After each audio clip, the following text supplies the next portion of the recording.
السلام عليكم ومرحبا بكم في فيديو جديد من قناتي. كما وعدتكم دائما نوافيكم بأجدد الوصفات.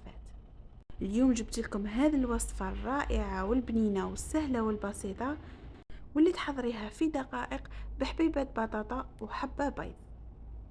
وفي هذا الفيديو رايحة تشوفي السر باش ما تتفتحلكش السفيرية نتاعك في المقلاة، وكيفاش ما تكونسوميش بزاف البيض.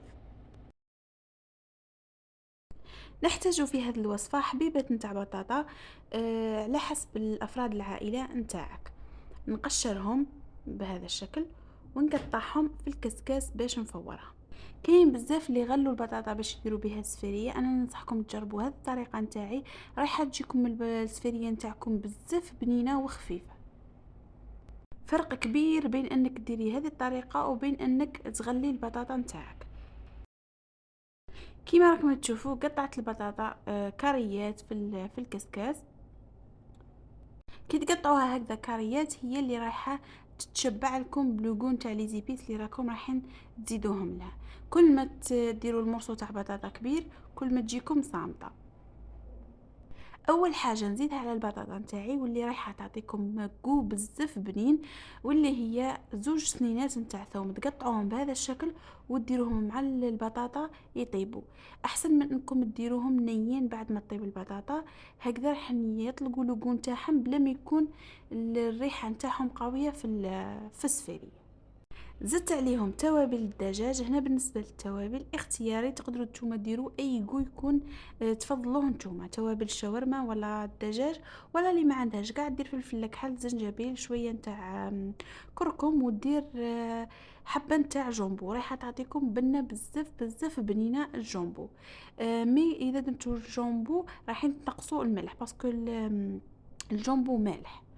هنا درت رشه نتاع ملح، قيس من ملح البطاطا، وملعقه صغيره نتاع خردل اللي هو موتارد، ونزيد عليهم رشه نتاع زعتره. كما قلت لكم كما تعرفوني في الفيديوهات السابقه نموت على الزعتره في هذو الاطباق. وزدت عليها رشه نتاع معدنوس ونخلط كامل المكونات بهذا الشكل بحيث انه التوابل يغطوا كامل البطاطا نتاعي. نغطيهم ونخليهم يفوروا حتى وين يطيبوا، ومن بعد نحوهم من الكسكاس نديروهم في ريسيبيون ونطحنوهم بهذا الشكل. لازم ترحوا البطاطا وهي سخونه سينو ماهيش راح تريح لكم مليح. وحاولوا تفرغوا الكسكاس من هذاك الثوم وليزيبيس كامل باسكو هو اللي راح يعطيكم القول البنين في السفيريه نتاعكم. شوفوا كيف راني نرحي في هذيك البطاطا بالفرشيطه، سينو اللي عندها هذيك اللي تطحن سبيسيال اللي تطحن البطاطا تطحنها بها حتى وين تتحصلوا على عجينه من البطاطا.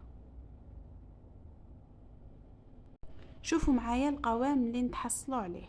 في هذه المرحله تقدروا تذوقوا البطاطا نتاعكم، اذا كان ناقصها ملح تزيدوا.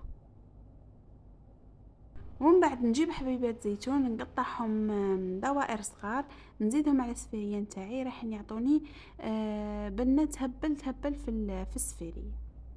سينو اللي ما تحبش الزيتون تقدر تستغنى عليه. ومن بعد نجيب بول صغير نكسر فيه الحبه نتاع البيض ونضربها بالفرشيطه وندير النص تاعها في البطاطا، والنص الثاني راح نخليه نرمد فيه السفيريه نتاعي.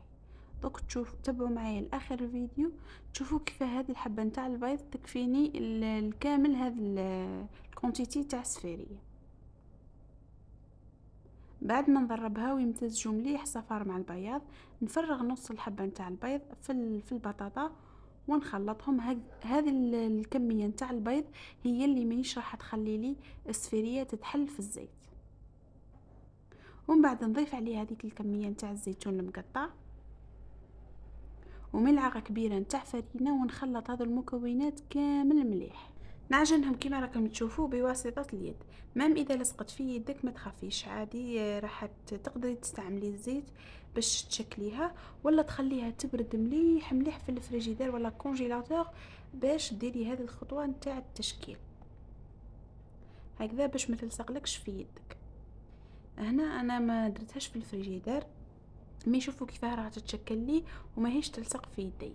نشكل دوائر بهذا الشكل، ومن بعد باش ندخلهم يبردوا باش ندير لهم الحشو نتاع الفرماج.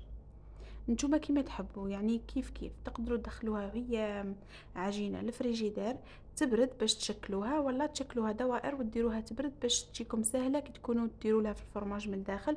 وثاني كي تكونوا ديروا فيها في البيض والفرينه ولا شابليغ ما يفسد لكمش الشكل نتاعها. ومن بعد هنا حطيتها تبرد ونجي نحضر البيض نتاعي. هذيك النص الحبه نتاع البيض اللي خليتها من البيضه نزيد لها فنجان نتاع حليب ونخلطهم مليح مليح هكذا باش ندير فيهم السفيريه. بدل ما انك تزيدي البيض وفي كل مره يخلص لك تزيدي، وبدل ما انك تكونسومي كميه كبيره نتاع بيض، تديري بيضه واحده وتزيدي لها الحليب هكذا تكفيك للحبات نتاع السفيريه كامل. هنا بعد ما بردوا هذوك الدوائر تاع البطاطا، نحفرهم بهذا الشكل، يعني نفرشهم، ندير عليهم فرماج، ندير فيهم فرماج من الداخل عفوا. انا استعملت فرماج روج مع نابولي خلطتهم. نتوما تقدروا ديروا اي نوع تاع فرماج يكون متوفر عندكم، لو كان فرماج مثلثات ولا فرماج تارتيني راح تجيكم ثاني بيه بزاف بنينه. نعاود نغلق على الفرماج ونضغط عليهم مليح مليح باش ما يتفتحوليش كي نكون نقلي فيهم. ومن بعد نرمدهم في الفرينه، ومن بعد نرجعهم في الخليط نتاع البيض والحليب، ومن بعد نديرهم في لاشابليو. نواصل هذه العمليه مع كامل حبات نتاع السفيريه، اول حاجه في الفرينه، ومن بعد في الخليط نتاع البيض والحليب، ومن بعد في لاشابليو، ومن بعد ديريكت نقلوهم. واللي تخاف انها يتحلوا لها في المقله تقدر تزيد تخليهم يبردوا بعد هذه المرحله، والله ديرهم 10 دقائق في الكونجيلاتور هكذا راح تضمني باللي ما يتفتحولكش. ومن بعد كيما راكم تشوفوا نقلوهم في زيت سخون.